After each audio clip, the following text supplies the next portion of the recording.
সময় আমাদের কম, কথা অনেক বেশি, আবার কথা খুব লম্বা চূড়া করাও ঠিক নয়। বিষ্ণু ঈসা ইসলাম বলেছেন, খুতাবুকুম তভিলা ও সলাওয়াতুকুম কসীরা।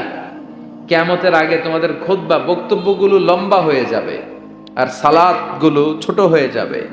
One of the minor sign before the day of judgment, your Islamic lectures will be very longer, and your offering salah 5 times a day will be very shorter. কিয়ামতের আগে বক্তব্য হবে লম্বা চূড়া, কিন্তু নামাজ হবে খাটো খাটো। কথা কন, আছে না নাই?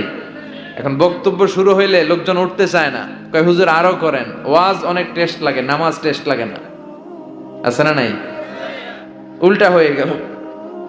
বক্তব্য হবে ছোটখাটো, অল্প সময়ের নাসিহাত, এটা ভালো। আর সালাতে যখন দাঁড়াবেন লম্বা সালাত পড়বেন। বিষ্ণু ঈসা ইসলাম